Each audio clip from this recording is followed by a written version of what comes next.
Coming at you live, I think we're on. Coming at you live from Arizona, spring training home of your Los Angeles Dodgers. This is the Blue Heaven Podcast. We don't have the sound effects set up. What's going on, Dodgers Nation? My name is Clint. You can find me as Real FRG on Twitter and Instagram. That gentleman right here is DMac_LA, the crowned prince of Los Angeles, Doug McCain. How are you doing? It's been a wild day for us here in AZ. It has been a wild day. We just thought we're at a spring training game. We're just getting things started, and all of a sudden, some of the worst news that you could really ever have at a spring training game occurred with the injury to Gavin Lux. And as Dave Roberts said, we're still in the hope phase. Hopefully we can hear some good news, but it does not look good. Anytime a player hears a pop, you don't want to see that. He's having an MRI. Like Jack McKeon used to say, if you have more MRIs and RBIs, that's not a good thing. So you definitely don't want to see that. And, yeah, we're going to have to break down what the Dodgers' options are going to be, if they're going to just look to internal options, if they'll look to explore some external options. So lots to get into. But, yeah, not good news. Not a happy day for Dodgers spring training, that's for sure. Not a happy day at all. Guys, let us know where you're representing Dodgers Nation tonight. Drop into the live stream. Drop into the comments. We want to know your area codes. I think that's what it is, right? It's an area code. We don't want zip codes. Those are too many numbers, and I have numeric dyslexia.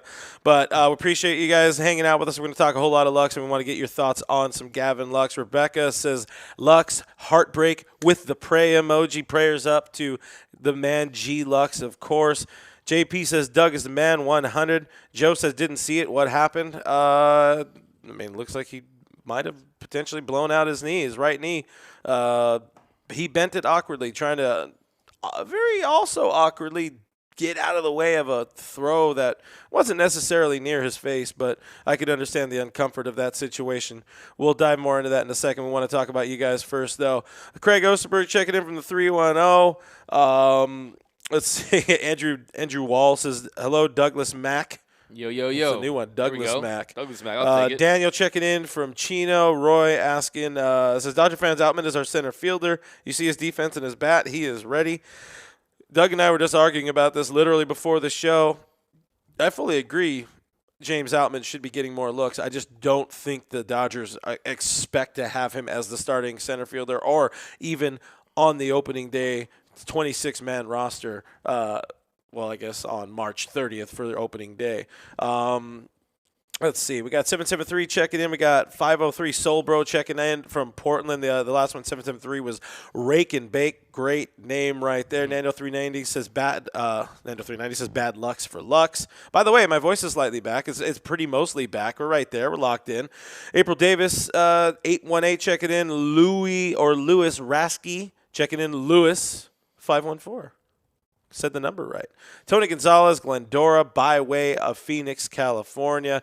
Gerald checking in from 951. Wildemar. We got Ghost Cat 69. Great name. 626. Kay asked, why did you guys switch game notifications from DN app to Twitter? I don't know what that one is. We know there are some issues on the DN app right now. They are being worked on. Hopefully there is a point in time where that does get remedied. Let's see, we got North Carolina, Rebecca. We got 619 Francisco. We got 818 Eddie checking in. We got Montebello, Ricky Rubio checking in, 702. We got plenty of people checking in, and they want to talk all about Gavin Lux. Give the people the Gavin Lux. I'm going to get out of frame for a second because we forgot to turn on the light, so I'm going to go fix that right now. Don't worry, I got it. I mean, unless you want to take the long walk around, it's going to be kind of awkward. All right, let's talk Gavin Lux. You guys are going to see Cody walk behind our good friend and coworker right here, Kenny. Oh, my God, they killed Kenny. But tell the people what happened with Gavin Lux. You were there at the park while I was dealing with some drama. So, yeah, I mean, Gavin Lux really was having himself a really nice day, had a couple hits, squared up some balls, was looking comfortable out there. And then he's trying to go into third, and you saw Jansen Witt. He tries to make that throw, and Gavin Lux almost fears that it's going right for him because it was really an awkward play in general. Yeah. And Lux was trying to avoid it, and he was trying to plant with that right foot. Unfortunately, couldn't get his legs underneath him, and his knee just gave out. And he said he heard the pop. And after the game, Dave said it was an ankle thing, so it is just a knee thing. And, yeah, it's just unfortunate. It really was a freak play. Anything can happen. Injuries are a part of the game. But I think what a lot of people are going to say is, look, it's spring training. I mean, should he have been out there? Yeah, I mean, of course he needs to get his reps. Of course he needs to retransition back to being a shortstop. So I don't think that's any controversy whatsoever. I mean, yeah, it was an interesting play. I mean, You wonder if you're deep into the season, you see a throw like that after you're comfortable rounding the bases. Would you react that way if you're Gavin Lux, considering where the ball was? But these players have to act on instincts, and if you see a ball coming your way, your natural instinct is to avoid it. But unfortunately, he suffered that injury, and the cart was out, and really you don't feel that with a baseball game. That's more something you see at a football game. And the fact that Doc called for that cart so quickly, and the fact that he did look dejected, he did look worried out there. And anytime an athlete hears a pop, it's unfortunate. And this is a guy who's dealt with injury after injury, but this is the most serious one of yet. Yeah, that was the big thing. So after the game, Dave talked to media. We were there. He mentioned Gavin being not in the best of spirits, and of course, unfortunately, hearing that pop on the outside of his right knee in that situation. If you look at the play, don't look at it now, go look at it after the stream. But you look at the play, the way he kind of stepped, it was a very awkward step and lunge, and it almost looked like for a second, like, yeah, he might roll his ankle, but instead his knee just kind of bent and gave way as he was trying to push and keep his momentum. It was a tough move to be making with that much momentum going towards third base. So it's a really ugly look to have, and you hate more than anything as sports fans, and running a sports team, which I've done many times, slow pitch softball. You hate to see injuries in practice, in games that don't matter. You hate to see injuries anytime, but they're just worse when it's in spring training, when it's in training camp, when it's in practice. It just sucks that much more. And this is just the reality now the Dodgers are dealing with. And, we talked about it. I pulled a Doug, and I stole a Doug thing you said out in the ethos, and I tweeted it. We were really going from Corey Seager to Trey Turner to now Miguel Rojas in 3 years, because that's the reality it's looking like for the Dodgers. Let's get into some of the comments here. Appreciate you guys. You guys are killing it in the comments here. M. Billy says, I have a question for Doug. Doug, did you fly to Phoenix for spring training? Did not fly to Phoenix for spring training. I drove him. He drove. We were in our element, our Honda Element. Why is it ours? That sounds weird that way. We're in our element, element. Don't tell Selena. Okay, never mind. But yeah, we drove here because we have a lot of equipment, a lot of cameras, a lot of audio stuff. Also, a lot of bonding to do on the road trip. Synergy. Yeah. Synergy. Yeah, but what are your guys' thoughts on? Yeah, I mean, and the thing about Gavin Lux too, when you consider the fact that this is a guy that he really was one of the few players that really could not have this at this stage of his career. There's so much to unpack in all this, but yeah, to answer your question, we drove in the Honda Element, played some fun games. I asked the Dodgers players during this trip if you could go on a road trip with two Dodgers, who would they be? So that kind of comes to mind. You guys can give us your favorite gas station snack down below in the comment section. But yeah, I mean, this is a big blow, a very unexpected blow. Very unexpected. And it's really a shocking development for the Dodgers because, look, I mean, they're kind of going to be in scramble mode in a sense. And yes, it is reassuring knowing you did trade Jacob Amaya for a veteran in Miguel Rojas. But Miguel Rojas, he's had crampitis in the last few days. He's had the cramp. We talked to him after the game, and his response was that it was a cramp and that he needs to drink more water. Yeah, he needs to hydrate more. Dave said he's going to be in the game tomorrow. If everything goes well, of course, we know it's spring training. If he doesn't feel right, there's no reason to put him in there. The Dodgers made a move. What's his name? Brian Brinson or somebody you'll never see in the regular season. Knock on desk. They signed some random dude.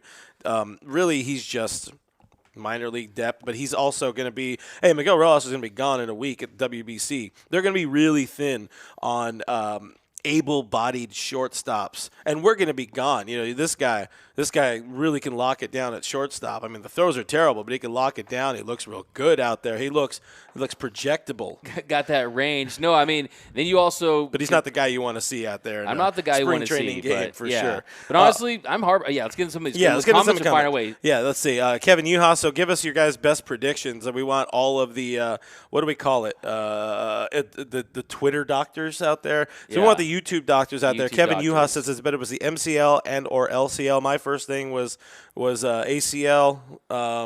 Kind of feels that way. Again, the pop doesn't feel good. Any CLs are not good when it comes to a position like shortstop, where we were just talking before. There's a lot of lateral necessity for lateral movement. There's a lot of pushing off. There's a lot of stopping and starting. There's a lot of weird pivots and things. Maybe fewer pivots at short than there would be at second base, but there's a lot of stress on that joint. And it is I would say even more tough sight knowing, we talked to Gavin last week on Thursday or whatever it was. It's a sentiment that's overused in spring training, but he kind of was in the best shape of his life. He was ready. He just did the bulk up. The gun patrol was in the clubhouse at Dodger Stadium or at Camelback Ranch, and now, this is just a tough blow. Yeah, I mean, that's what's so unfortunate. Like you just mentioned, he packed on some pounds, got himself in the best shape of his life. He was taking infield with Dino Ebel pretty much all throughout the offseason. He knew the opportunity that he had in front of him, and this is the year that he was supposed to break out, that he was going to shine and really prove that he could be that long-term solution at shortstop for the Dodgers. And as we saw Andrew Friedman walking into his car, I was pretty surprised. We saw Andrew Friedman walk into his car. I think Bill Plunkett asked him about anything on Lux, and he just kind of smiled and said, I don't know anything yet. He didn't look very concerned about it, and that to me kind of gives me a little saving grace, because if Freeman's not concerned, and I'm sure he's concerned about what the outcome of the injury is going to be, but this is a guy that is already thinking of plan B, plan C, plan D, and trying to rectify the situation. But I think just for starters, I mean, we can unpack what the Dodgers are going to do, and we're going to break that down in a second. We're going to break down some internal, external options. I think it's pretty clear at this point the route they're going to go, but you just really feel for the guy as a player. I saw someone in the comments, I think it was Alexander Z, saying Doug's hug gave Lux bad luck. LOL. I did dap up Gavin Lux. We kind of talked pretty extensively for a few minutes about him transitioning to that position. We're supposed to do an interview with him tomorrow, so don't think that's going to occur. But technically, we're supposed to do it on Sunday. But Lux dipped on the king of LA here. Yeah, Lux is look. I mean, but I kind of want to go back. That's karma. No, I'm just messing. No, I kind of want to go back to what you were saying about just physically how demanding the position always has been. And when you're when you're a shortstop, you are really one of the captains of the defense, one of the most important players. And if his range is a little diminished, I mean, you're talking about a position that requires even more athleticism. You have to range even more at that position now. And for him to come back, and if he does tear, I don't want to jump the gun on what it is at this point, because look, maybe it is a hyperextension. Maybe it is a torn meniscus. But at the very least, I think the odds are slim to none as far as him being that opening day shortstop. And this is a guy that has dealt with injuries extensively throughout the years. The neck injury, the back injuries. I mean, the little nagging ones. But when it comes to this, and they like to talk about the non-contact injuries. That's what makes it a little more scary. I will say I am definitely not a Twitter doctor. I'm no health expert, as you can see. But when I looked at the play, the more I look at it, the kind of more optimistic. Like I said, I put 7% chance everything turns out okay-ish. Whether or not okay-ish means he's going to be back in there next week and even potentially available for the opening day lineup. I mean, that's about the best case scenario of okay-ish. That 7% okay-ish. But the reality is, first glance, gut instinct is most likely what it is, and that looked like an ACL to me. It looked like if we see him in, healthy in spring training in 2024, then things would have gone really well.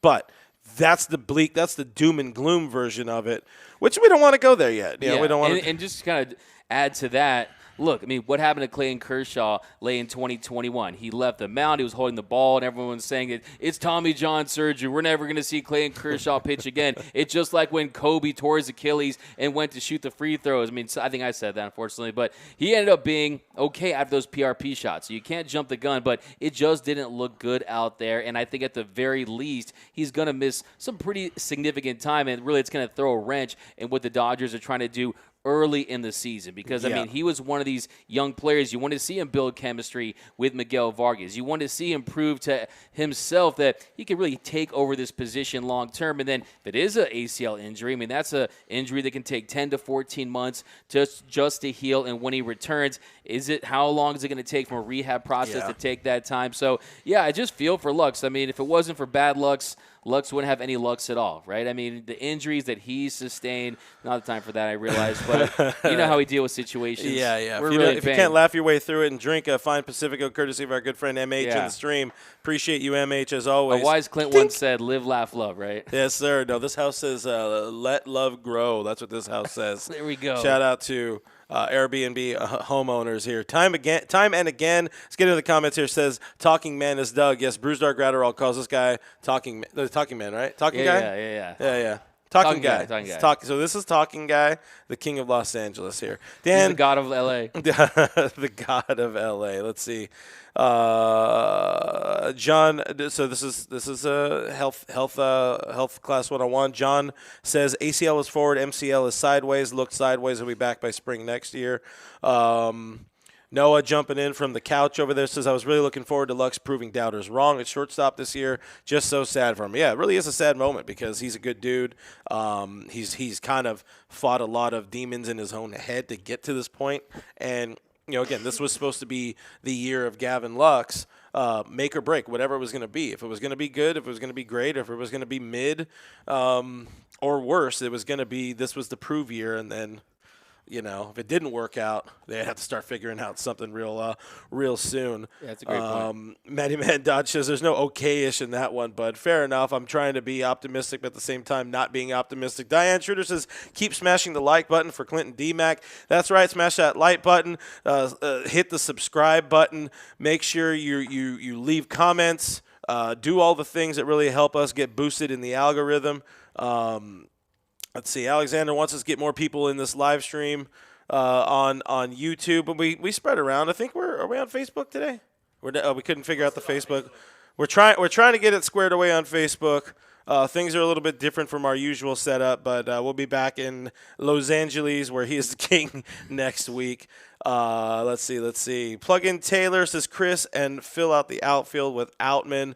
So yeah, this is now the what is the plan going forward. We know Dave said today that Miguel Rojas will be in there at short tomorrow, but again, Miguel Rojas is only going to be around for a little bit longer because he's going to go play for Team Venezuela in the WBC. Your other first instinct or the other gut instinct is more likely than not, Chris Taylor is going to get a lot more time at shortstop. And as I noted on one of the streams last week, he was already getting time at short with Gavin Lux during just throw rounds and all that kind of stuff. And that pastrami came up right there, so I apologize to you, D-Mac. But nice snack. I mean, internal options. And that's a little weird. Internal options is Chris Taylor.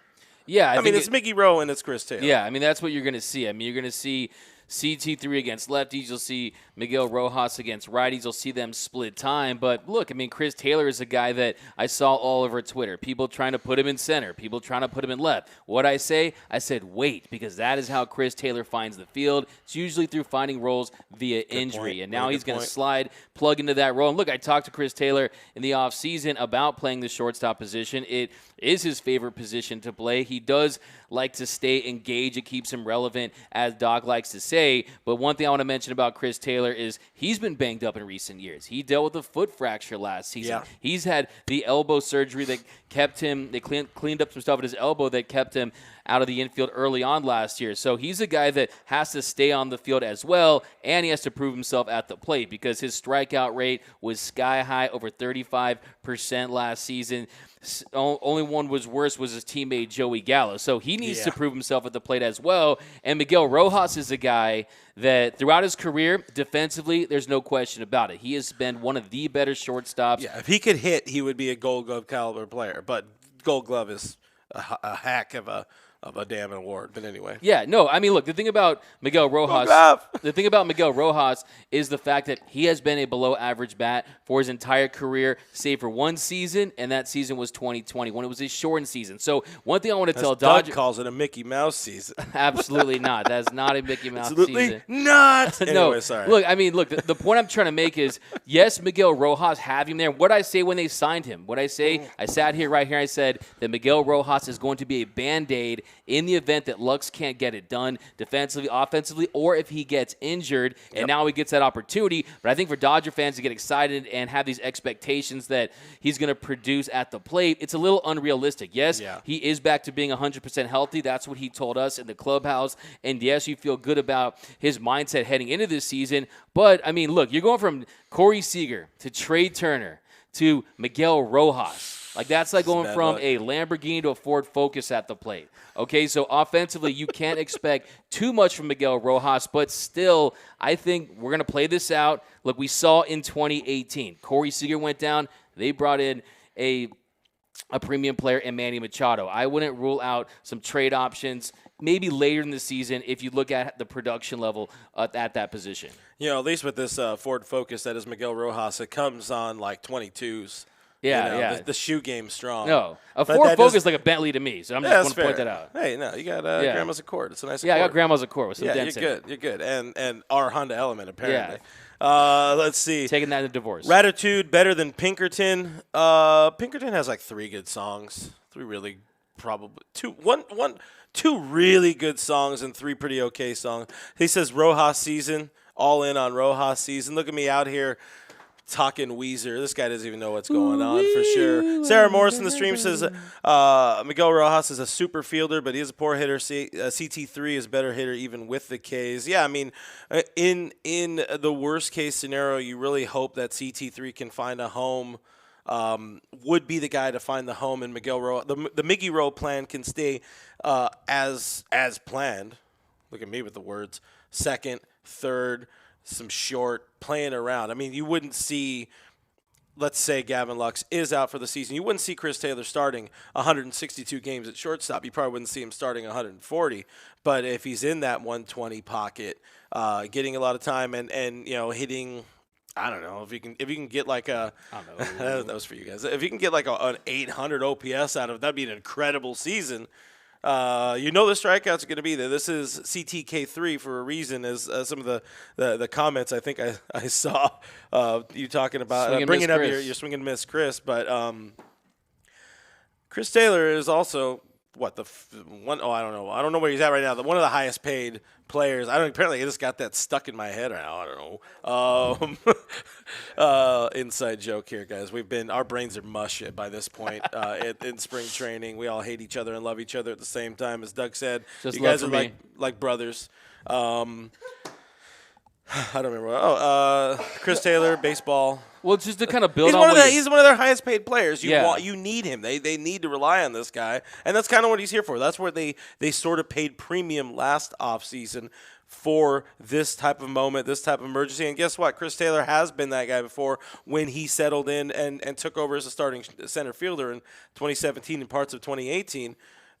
He has the opportunity at shortstop, which is the position that he told multiple outlets, including us, including you, in an interview we did just before his golf charity event here in LA, where you are the king.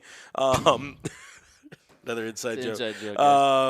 He said, shortstop is his preferred position, and he came up as a shortstop. He said, same as Lux. He came up. He was played short all throughout his youth, all throughout high school, college, that kind of stuff.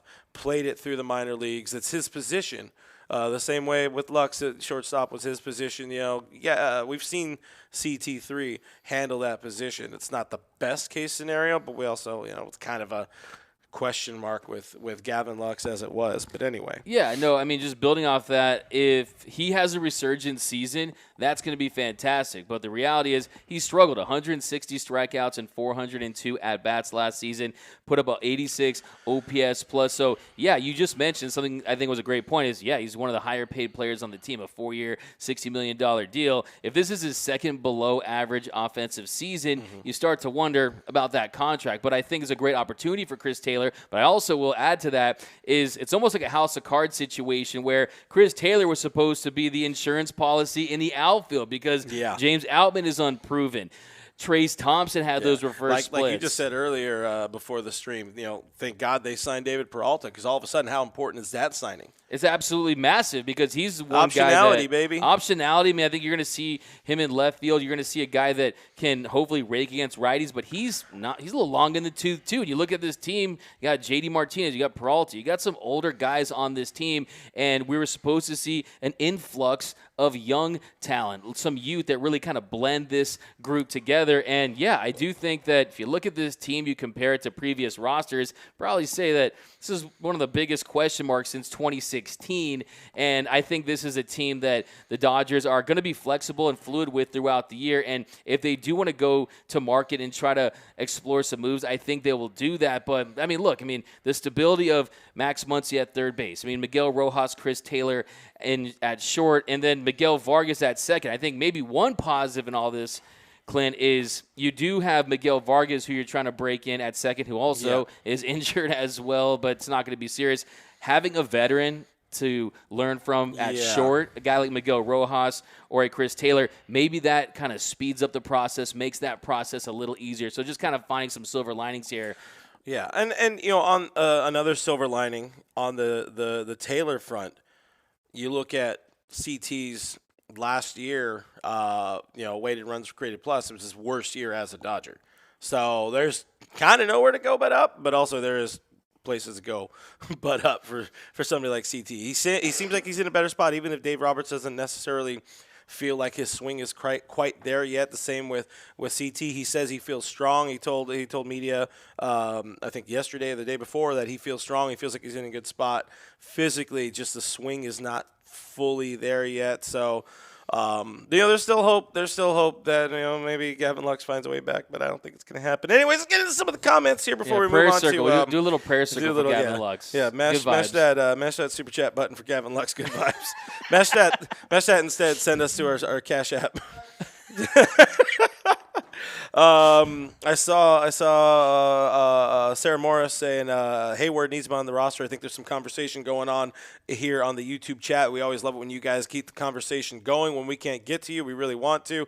But then we start talking to each other, and we figure you guys are probably here to listen to us a little bit. But Hayward's going to be on the roster, and I also just said that earlier. I think this all but guarantees. I already felt like Jason Hayward's spot on this roster was guaranteed. I think this pretty much guarantees that Jason Hayward has a spot on this roster, because now CT3 is gonna be mostly on the infield to start the year.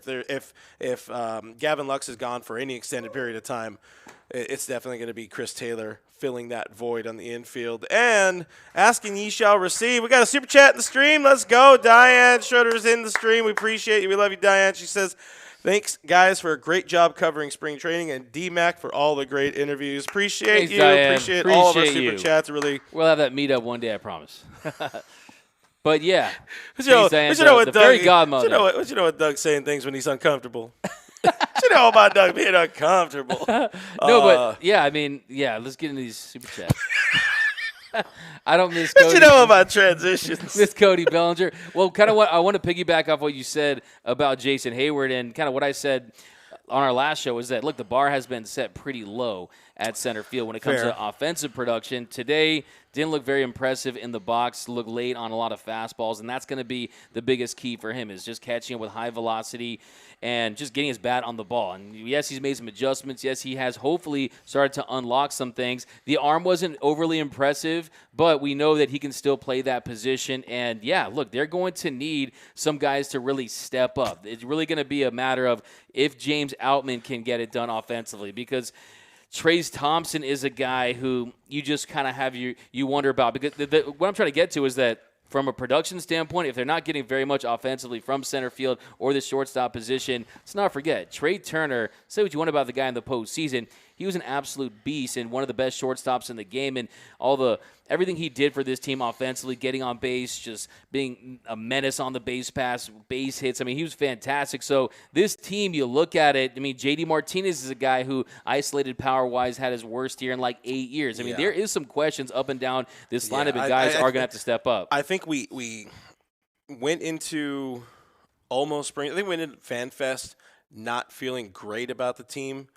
Came out of FanFest and that little spell after, somewhere around the David Peralta signing, feeling a little bit better about the team, feeling like there's definitely some good veteran options that this team has added and good youth options. They really talked us into Miguel Vargas being the guy, being the answer at second base. But now, as we're seeing, one guy fall, one guy get a fractured pinky, all of a sudden it starts to feel like it can crumble apart real quick. And, they're slow playing Clayton Kershaw for a good reason, but one or two little things, and this whole team could all of a sudden become a third in the division or something like that. Like, I mean, any team really, you lose one of your star players. Luckily, Gavin Lux was not meant to be one of the, ace run producers at the top of the lineup, but you feel a lot worse coming out of today. And then we'll be there tomorrow to hear what Dave has to say about, the latest on the MRA update. If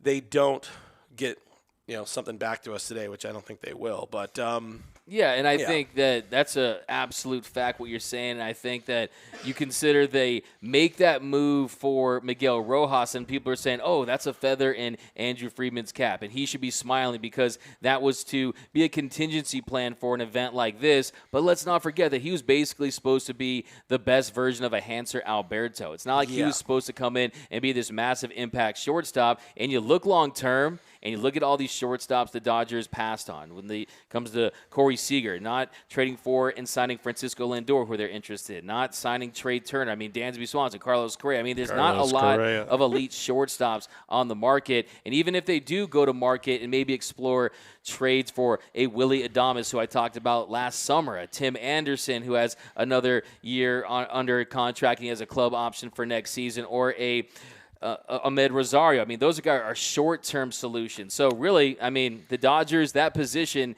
is in big question. It's such a premium position, especially when you consider the new rules. And if you really made a list of what are the worst things that could happen to the Dodgers, this would be right at the top of that list, is a potentially season-ending injury to Gavin Lux, a guy that this organization believed in, a guy that this organization had high hopes in. But let's just hope that there is a chance that it is a meniscus, that it isn't as serious as we think it is. But, I mean, you look at the replay, you look at his reaction, you look at that uncomfortable bend and him hearing the pop and how dejected he looked. I mean, look, I look at the Michelada half full. It's tough for me to be overly optimistic about what we're going to hear tomorrow. Yeah. No, I feel you on that. So let's have a little break for some positive news. Guys, a couple weeks ago we announced we're giving away a Freddie Freeman jersey.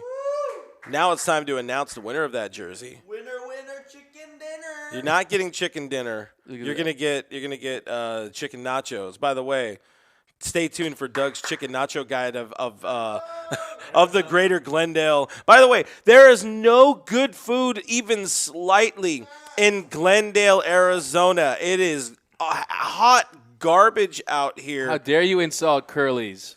The only good eatery local-ish to the ballpark here at Camelback Ranch right across the street is down the road, and that is Culver's. My bad. That's called Culver's. He calls it Curly's, so we all just started calling it Curly's. But I'm just saying, Glendale, Arizona, get your ish together. Let's go. What the hell? Well, before we get to the Yeah. we got a super chat. We got a super chat. Let's go. Let's go. It's a funny super chat because I'm the one that broke the news on that. Okay. What's the super chat? What's the super chat? What do we got? Sources tell The Athletic. Doug McCain and Will Smith were spotted together in the last few days and can't confirm they are not the same person. Let's go! Guys, there we go. You can end the myth. did break I the am news. not That Will was huge. Smith. Alex, we that was appreciate Cody you, bud. Liu who took a picture. I know interviewed that Will kid. Smith, and he's another guy. I mean, now that we're on the topic, another guy that needs to step up in Gavin Lux's absence, because if those 24 home runs become 30, 32, continues to improve at the plate, get that batting average a little higher, and continue to produce, that's going to help kind of soften the blow. But The food is really getting it going. By the way, we're going to eventually give away that Freddie jersey, but now let's go. BC gets it. We got Filibertos, but there's no Filibertos around Glendale. It's the weirdest thing, but who are you, BC? We went to the sketchiest I feel Denny's. like I know you then, because this is somebody who knows my heart. They know how much I love Filibertos out here. So this is clearly somebody I drink out here. Filibertos. With Do they have chicken nachos? Yeah. Who are you, BC? I'm wise to you. But anyways, Jason says we're spoiled. Clint, we're spoiled from being from LA, 100%, where there's good food everywhere. I know we got But McDonald's, Taco Bell, all the best. The worst part of this trip really has been the food. Like, for the most part, we've picked everything kind of poor. Like, it started where we went to BK. We couldn't even have it our way. It was so bad. It was the worst Burger King. The Burger King of LA. Hey, Blythe, California, you do better too, all right? Welcome to Food Talk with the fat guy and Talking Man. And how about And we went to the Denny's experience. We probably have to spend a whole episode on that one time. Oh my God! There are just so many crackheads out here. Hey, come out to Arizona, kids. We went to a very interesting Denny's. Just that Kenny I won in the windows. claw machine, and I spent $50 to win this in the claw machine. I could have just bought it for like $8, but don't tell baby mama. It was worth winning. I didn't get the Cartman, but yeah, it's been very interesting. But Freddie Freeman jersey giveaway, man. Let's go. All right, so you guys saw it. You're subscribed. You're on DodgersNation.com/giveaways. We're going to be doing more of them when we get back to LA because right now, like I said, our brains are literal diarrhea. We are burned out of our gourd. But the winner for the Freddie Freeman jersey, as made by Nike, is Greg Lurch from Reading, Pennsylvania. Greg, thanks for playing. We appreciate you. We will be reaching out to you. Once we reach out to you, you will have 48 hours to claim your prize, and if not, we are going to we're gonna put it in the fryer at Denny's. wow. And it's you rule. But again, thanks for playing. Keep an eye out for the next giveaway coming real soon. So back to shortstop. Let's look at some options. We've talked about internal options. Yes, there's Miguel Rojas, there's Chris Taylor, but there are still a couple of free agent options out there. They're not going to go this route, but I figured for the sake of poops and giggles, we got to talk a little bit about them. There are four kind of okay shortstop options that have been around the league over the years. Alcides Escobar, Didi Gregorius, who it's baffling that he's still only 33 years old, Jose Iglesias, and Andrelton Simmons. All four of them are sub-mid. Those are just garbage. Those are maybe as like a 4A guy, somebody you just leave down in AAA, but they're also dudes that have a lot of big league experience, a lot of service time under their belts. They're probably not going to sign minor league deals to stay at AAA. But any of those guys move the needle for you in any way, shape, or form? I mean, what those guys all have in common is some of them can hack it defensively, but they all just can't get it done with the stick. And at that point, you might as well just play Yanni Hernandez or give another guy an opportunity. But, yeah, none of those guys do it for me. There's a reason why they're on the street right now. If you're picking teams, they're getting picked last. And, yeah, I mean, there's a reason why they're not on a team this late into the year, so into spring training. Point. So, yeah, I mean, they're really in an emergency situation. Maybe let's say you don't make that trade for Miguel Rojas. We're just going to play Jacob Amaya. If you don't have a Jacob Amaya, maybe you go that route. I think the only way the Dodgers would add a shortstop at this point is if they look at Gavin Lux and they looked at the fact that he was hitting around 300. He was a plus bat before he went down with the injury, and they say, hey, we need some more offensive production to get to where we need to go as a team. Then you explore kind of the trade options. So, yeah, I just don't see it, but it is fun to see some of those names.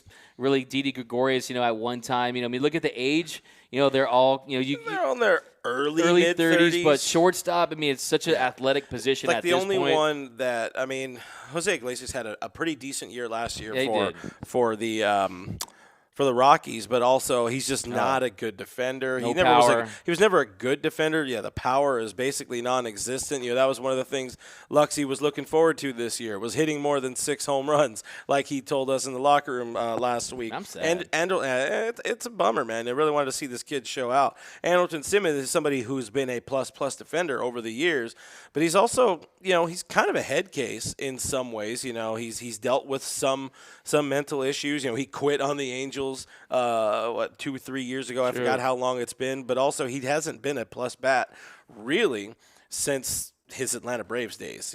It's been a while, so that's just not a route you would want to go. I'd much rather see. Look, if I'm going to have a potentially plus shortstop that's not necessarily going to be good with the bat, hey, let's just throw Chris Taylor in there. Let's see what happens. I think you have a better opportunity of CT being good and that opening the door for James Outman in the outfield as opposed to getting one of these guys just for the hell of it. Yeah, no, absolutely. You're right on the money with all those points. And, yeah, I mean, if you're the Dodgers and you are in a pinch and maybe you suffer another injury, maybe you give those guys a call and just really kind of kick the tires on them. But, look, at the end of the day, these guys, there's probably better names you get out there for nothing. I mean, I had my friend who's a Cardinals fan I actually knew some real people. Remember? Yeah, we saw Doug has friends. He knows other I had people who other knew than me. us. I had people who knew me. No, so People that were aware of his yeah, existence. there we go. And he was just texting me. He was a Cardinals fan saying, "Hey, we'll give you Paul DeYoung for a bag of chips." So I mean, there's names out there that if you want a below average offensive shortstop,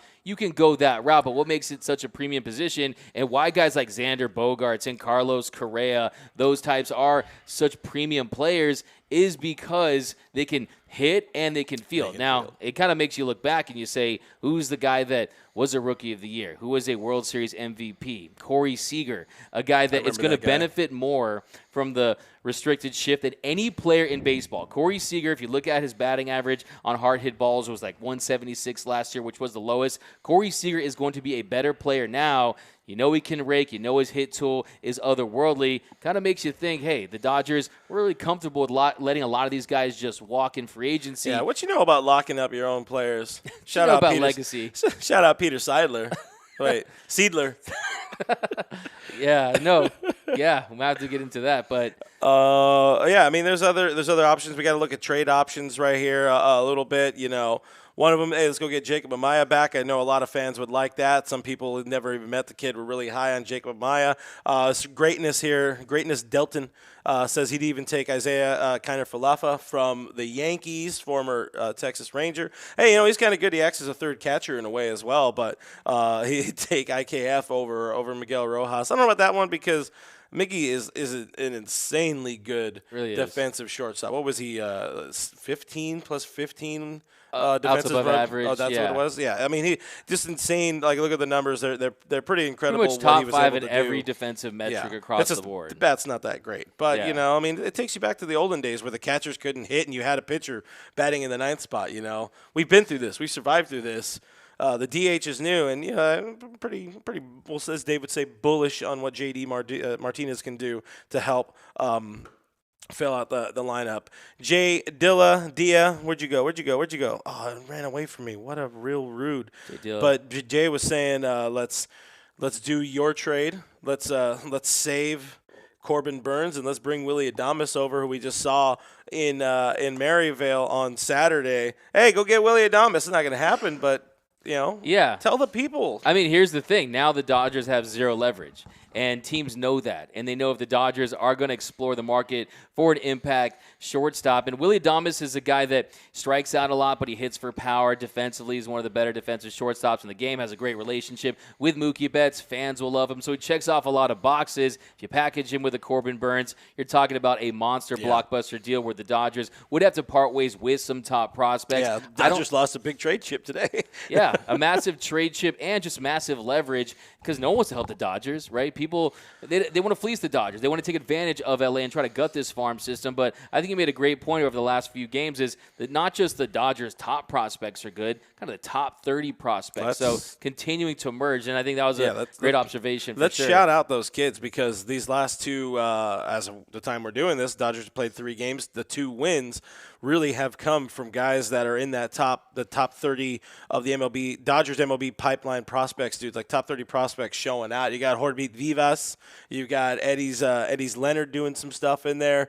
Noah's favorite guy, I mean, he's not a top prospect from the organization. He was a trade, but what's his name? Yanni Hernandez? Yanni Hernandez, yeah, we talked about him. He's been beefing out, man. Yeah, he looks thick. Luke man. Williams is another guy I was kind of excited about. He's not a top 30 guy. He's another former MLB guy, but Luke Williams, he made some nice, he's made some nice plays at third so far this spring, and I really like the idea of some third base depth because I'm pretty significantly frightened about this team when it comes to third base depth. But Cody Ozzie being a bust, so, big time bust. But kind of getting back to Devin Mann hasn't played third, but he's been that guy. There's some stuff, but they're not. None of them are the answer. Yeah, absolutely, none of them are Allen Iverson.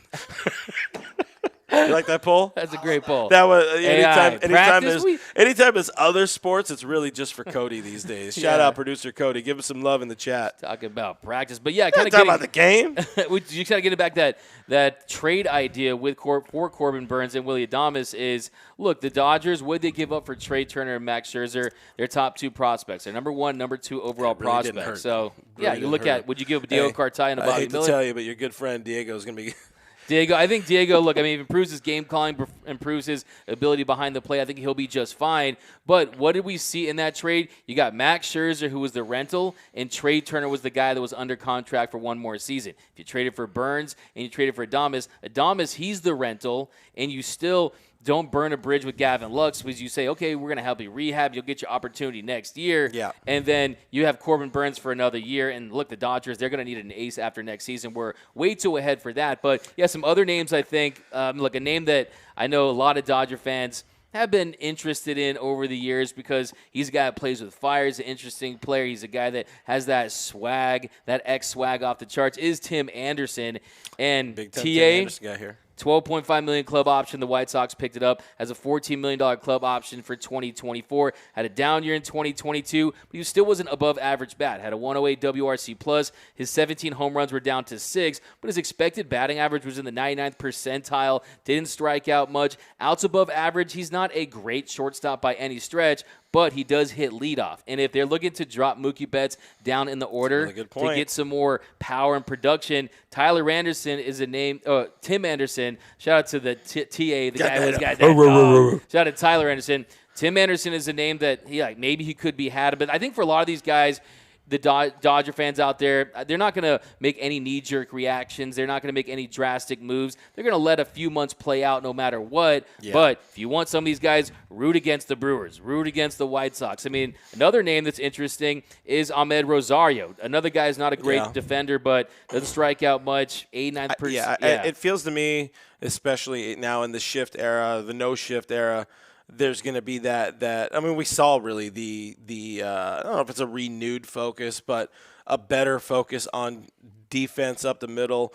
Corey Seager was never an exemplary shortstop. He's really good at positioning. The Dodgers are really good at positioning their shortstops. Trey Turner was not as good of a shortstop, I think, as most of us that really watch this team day in, day out. He was not as good as we hoped he would be. I think Gavin Lux would have been or is going to be, knock on this person's table, it has the potential of being as good as Trey Turner, to be honest, because Trey was not that great, and we've seen Gavin make some plays, but train of thought gone. Well, I wanted to ask you because if you don't know this about Clint, he knows what you're thinking even before you're thinking. A very perceptive guy, can see into the future. What do you think this means for the future of Gavin Lux? Because in my opinion, I think we'll see what this injury is, but I think it's going to be an uphill climb to see what his future is like. Yeah, I mean, if it's a significant injury, it really sets him back. If this is something where we're not seeing him play this year, plus for him, there aren't going to be an abundance of shortstops out on the market next year. Now that Manny Machado's locked up as well for the next 11 years in San Diego, there really aren't any plus defensive and offensive players coming down the pipeline through free agency. So Gavin will get his shot. I don't think they're going to find another shortstop between then and now. And even if, let's say, he is out for the year, Chris Taylor goes out and has a great year as the starting shortstop, Gavin's job is going to be quasi-secure. Yeah, I think into next year. I had a burp. They have too much invested in this guy. I think his clubhouse presence, he's very well liked by his teammates, and this organization knows that he's a top prospect for a reason. And I think they just want to see what a full year of Gavin Lux looks like. I mean, he was injured in 2020 when kind of didn't really get that nice start with COVID. And in 2021, was injured, ran into the wall, had those injuries. Then in 2022, dealt with the back injury, he's dealt with neck injury. So, I mean, does he deserve the injury-prone label for a guy that's very athletic? And you would think you put on more muscle that you can withstand more and not get injured. But I think with Gavin Lux is we need to see what a full season looks like from wire to wire and just really – can he hit lefties? Can he have just more hit for more power? So, I mean, there's just a lot of question marks. And at this point, I think he's 25 years old. Yeah, I mean, you just want to get him healthy so he's 25 years old. So, basically, be like 26, 27 when he truly gets that shot. But he's still under team control for a long time, so they're not going to give up on Gavin Lux at all, and they're not going to trade him or anything like that when his stock is what it is now if he truly is injured. Yeah. But, you really feel for a guy that's dealt with so many injuries throughout the years. 25 years old, my mother, God rest her soul, Let's get into a couple more comments here, and then we'll get out of here. Do we want to do a live tomorrow? What are we thinking? Yeah. I mean, I know you want to do. He never wants to go home. He wants to go to Curly's every day, and he wants to do a live stream 24/7, no pants, and have chicken nachos for sure. But you guys let us know in the comments if you really, really want to see. I want to see at least 600 people in the stream tomorrow across 19 different networks. But let's get into a few more comments, and then we'll get the hell out of here. GhostCat69 says, Gavin was hungry. We all can see it. Yeah, he was 100% hungry. And, again, I think if you guys were there with hearing the conversation that I butted in on with this guy, with Talking Guy and Gavin Lux, like you would have been really pretty friggin' stoked about what you were going to see out of Gavin Lux. We were hyped about his future this season he was going to have. Let's see. Adam818 says, we are the Mickey Mouse champs. Disagree. Dead silence by everybody in the room. There was a lot of chatter in this stream about pitch clock. I'm sure we have our opinions. I don't want to get into it now, so maybe that's something we'll talk about. Let's let a week go by, right? Because it feels like the last 2 games were as long as they've ever been. Right? These games are. Oh God, it's rough, man. I really thought it would help spring training, and it did a little bit. Maybe it's shaved off like 5 minutes, or not even 5 minutes. I.E. Doyer says Gavin was the second fastest Dodger behind Trey last season. Yeah, this would be a huge. Just look at his first hit today. I mean, ground ball on the left side, he beats it out, so he's very fast. He was in the 94th percentile in sprint speed. So he's going to steal more bags too this year. Time and again says no farting in the kitchen. Don't worry, Noah farts in his fart box over there. Fart cave. It's his fart cave. He's really happy about it. It also doubles as the half bath here. Do you know about these people wanting a reality show of us to talk about non-baseball stuff? What you know about live streaming? I've seen a few, including Michael Carrillo. I think he dropped it in there a few times saying Hassan Kim, bro. Honestly, I would kill to have Hassan Kim. I really like Hassan Kim. Because we love 3 name Double in the gap chats. today. I can't Double in the gap. We're Dodger fans here, but that's a pretty fun chant to It really is. It really is. It takes us back to the good old Aesop Choi days. This is fun saying 3-syllable chants. Aesop Choi consumed like 8,000 calories. The reality about that is the Padres are not trading anybody to the Dodgers, and they really want Ha-Seong Kim. I mean, they don't have a first baseman, so Cronenworth is moving to first base or has moved to first base, and that puts Ha-Seong Kim as potentially the best defensive second baseman in baseball there. And you know what? He's playing next to Xander Bogaerts and Manny Machado. So it's a pretty damn scary infield if all things work out well. But they're not trading him at all. And Fernando Tatis Jr. is not a second baseman. He was barely a shortstop to begin with. So he really wants to play center field. And after they locked up Manny over there at third, he's pretty much never playing on the infield again in his life unless somebody really explodes. But we'd love to see Ha-Seong Kim. I don't think it's going to happen. In fact, I would guarantee it is not going to happen. I would guarantee it the way Dave Roberts guaranteed World Series championship last year. G. What you got? Boomer Assassin. Shrimp fried rice. Shrimp fried rice. Let's go. What you know about shrimp? What you know about chicken taco? What do we call chicken nachos? Chicken. Asada fries. Noah Cameras wants to see Hanley Ramirez back in the stream. Is that what it is in the stream? Back playing shortstop. Man, you remember that time that the Boston Red Sox signed him to play first, and that was just an absolute nightmare for them? That was a disaster. It wasn't Jock playing first. That was the same offseason. They also signed Panda as well, right? Yep, that was. And he showed up. He showed up to camp like 60 pounds overweight. He was pretty big. Yeah. No. You know about the Red Sox. Robert R. says D. Gordon's still out there. D. Strange Gordon now. He's 35, which is wild because you would think he'd be like 60 by now. Bill Russell plays short. D. Gordon was not a shortstop when he was 24 and coming up with L.A. Just saying. Yeah. But you know about Doug not drinking his beer. No, but it reminds me of, you know about he's like a kid. If you put it in front of him, he's going to drink it. Pacifico. But, yeah, I mean, this injury at this time, you really can't have anything worse. I mean, it was the absolute worst-case scenario for the Dodgers. Remember when Aaron Boone tore his ACL in 2004 playing a basketball game during spring training, or when Nomar Garciaparra, he broke his wrist in 2001 during spring training? I mean, you remember those freak injuries when they're at these points of the season. And this is a guy who was having a good game today, and yeah, I'm just hoping. I'm hoping and praying that somehow, some way, it isn't season-ending. I think that I've completely rejected any possibility of him not missing at least a few months, 2, 3, 4 months, something like that. But, yeah, I mean, hopefully it's a few months. But, yeah, I mean, just you watch it again and again, and you feel even worse about it. What is your best-case scenario? My best-case scenario would be a torn meniscus. Maybe you're out 2 to 4 months, something like that, and he comes back with enough time to really try to establish himself at the plate. I mean, I think for him to come back and play shortstop, I don't know so much about that, especially when you're trying to break into Miguel Vargas. Like I said early in the show, I think that is a silver lining, having Miguel play with the Miguel Rojas, having a little Miggy Keystone combination there.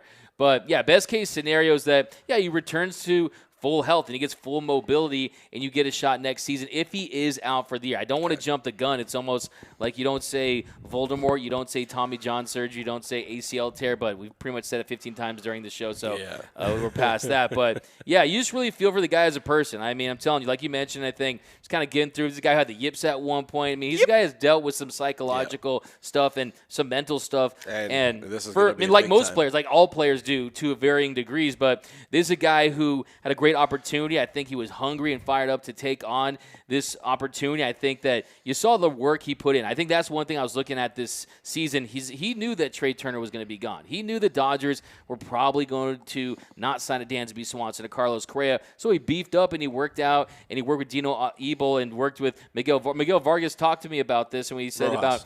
But Vargas too, both, working with Dino Ebel and kind of working at that shortstop position. So, yeah, he was primed and ready to really establish himself. I was thinking maybe he has an outside shot of making an all-star game if everything worked right for him. But, it's unfortunate, and let's just hope for the best. And, look, the good news here is that it happened when it did in the sense that the Dodgers have an entire season to figure things out. I mean, let's say this happens after the All-Star break, after the trade deadline, and they really don't have any other options. And, I mean, the good part about that, he's playing most of the season, but they will have some time to really figure things out and just kind of reassess that position.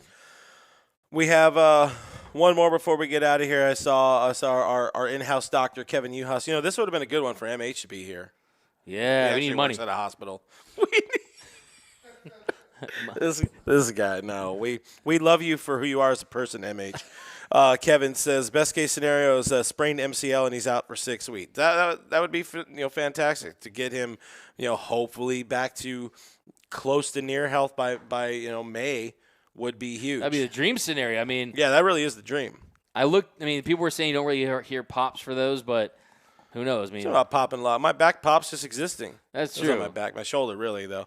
All right, well, that's about all the time we have today. I mean, we have all the time in the world, but we've talked about this enough. We're hoping for the best. We'll have an update from Dave Roberts tomorrow. Hopefully it's not earth-shadowing. We got Chuck McCain. He's going to take us out by finishing the rest of that sweet, sweet, delicious Pacific Oath. Guys, thanks for hanging out with us. We appreciate it. Shout out to the man, the myth, the legend, producer Cody on the buttons and on the ones and threes there. Appreciate you guys hanging out with us as always. Find us on the internet at DodgersNation.com. It's the best way to keep up with all the latest news and rumors and all that kind of BS about your Los Angeles Dodgers. Go ahead and sign up for our newsletter. It's a great way to stay up to date every morning about what has gone on with your Dodgers over the last 24 hours. We are on YouTube, youtube.com/DodgersNationTV. Hit the bell, hit the like, leave comments. Tell your grandmother's cousin's uncle's friend who plays bingo with her. She will really enjoy the show, maybe, if she's a big fan of the Dodgers. Or he.